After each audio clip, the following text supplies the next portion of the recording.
I have news and updates on the K-pop idols who tested positive with COVID, the controversy surrounding the Seoul Music Award winners, Bahia getting ignored at a fan sign, and what's more, I'll even talk about the stalkers that have targeted Jackson and other Chinese celebrities. Let's get right into it because it's truly something. COVID has been making its way through the K-pop industry and especially YG Entertainment, considering how many idols tested positive recently. Firstly, icons Jinhwan, Yoonhyuk, and Donghyuk all tested positive for the virus as announced by YG Entertainment on January 23rd. Then Junho was confirmed to have tested positive for the virus on January 25th, along with Treasure's Yoshi. The groups have halted all activities, and the other members have gone into quarantine as a precautionary measure despite testing negative. Winners Lee Sung-hoon has also tested positive for COVID. According to YG's statement, he has completed his vaccinations and had no symptoms prior to his diagnosis on January 24th. With all these positive cases, YG has decided to conduct COVID-19 tests on other artists and staff members, regardless of whether they were in close contact with those who tested positive. The Boys' Eric tested positive too, but we don't know whether the other members are COVID-free or not, since they're still awaiting the results as of January 25th. I wish everyone a speedy recovery. Now to some interesting news. P Nation has decided not to debut the 12-year-old Koki after all. In 2021, P Nation and JYP Entertainment joined their forces on the boy group survival show Loud. At the end of the show, both JYP and P Nation picked the members they wanted to train and eventually debut under their companies, and Psy caught the attention of the public for his choices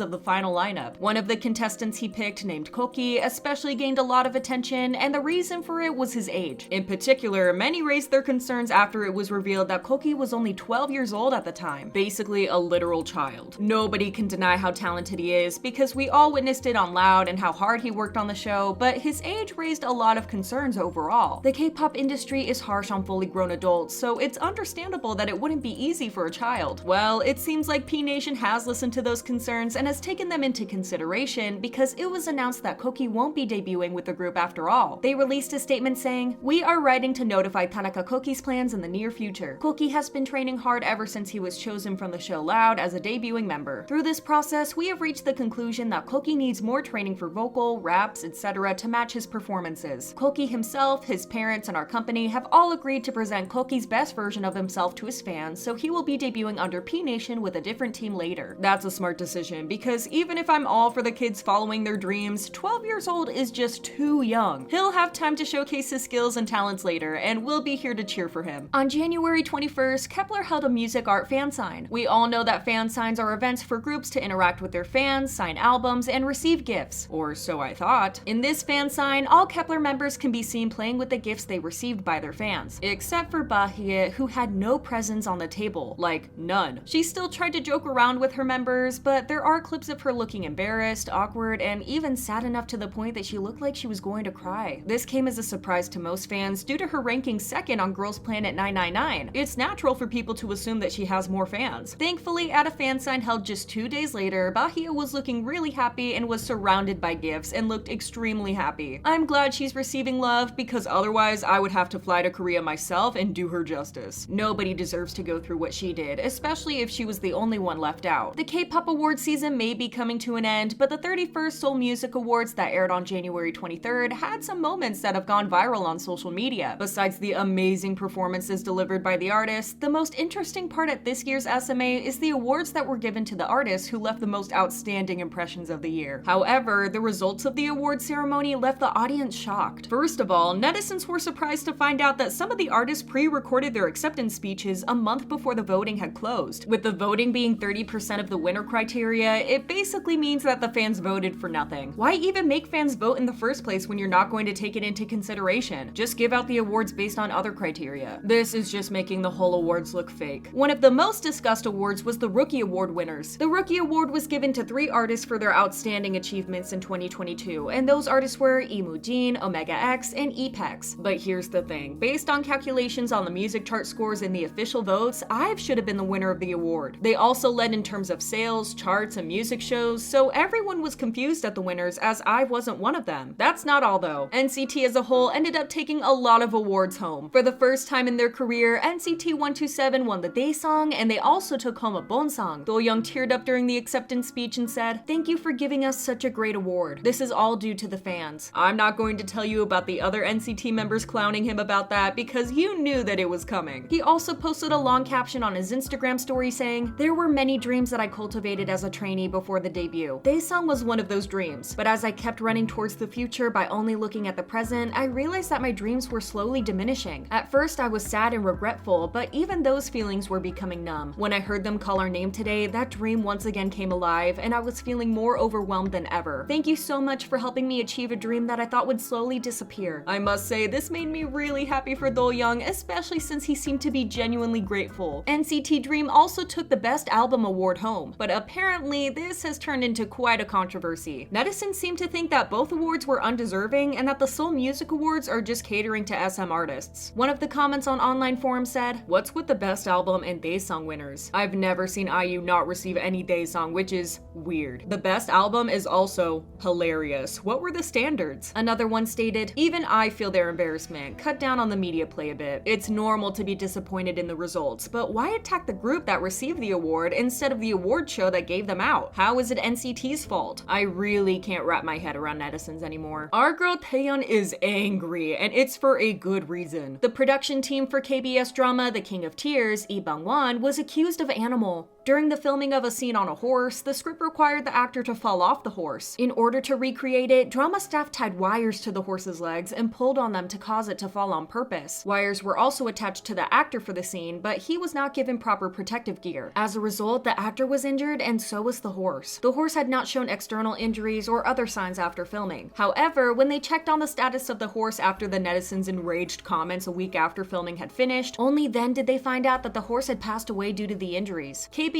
suspended the drama for 2 weeks after the controversy, and TaeYeon herself called them out. She has spoken on the issue with extreme anger towards the production team. She wrote on her Instagram story, "My heart aches and I'm in tears as I find it difficult just to watch the video. I can't believe they are executing a drama like that in today's age. It's such an unthinkable thing to do to an animal as well as to a human. Was there anyone who ran and checked the state of the horse right after this incident? Whose idea was it to go on filming under those unreasonable conditions? Hopefully after this controversy, there won't be any hard or brutal scenes with animals, especially considering technology has advanced and CGI exists just so incidences like this can be avoided. This is 2022 and we can do better than that." Now to this crazy story about Jackson. He's been targeted by stalkers, and I can't believe he had these literal criminals watching his every move. Hangzhou police recently arrested 4 people for selling celebrity flight information to other fans, and the dealers themselves were also loyal fans of these celebs. The group illegally obtained several celebrities' personal information and used it to track their flight numbers with self-check-in machines at airports. After that, they sold the info to fans for dozens of yuan in fan group chats on various social media apps. They even helped fans who bought the information to purchase tickets for the same plane, though the fans didn't actually board the flights. At least not every time. Many simply went to see the celebrities off at the boarding gate, after which the group would help refund the money. Jackson and actor Xiao Jian were among the targets, and it creeps me out just thinking about people doing such things. These criminals started doing this after purchasing flight information themselves and realizing they could do this in order to make extra money, so they targeted more celebrities and sold this to Sasinks and other obsessed fans. They were all arrested, and the investigation is ongoing, so I might give you some updates once I have them. Thanks for watching. Bye!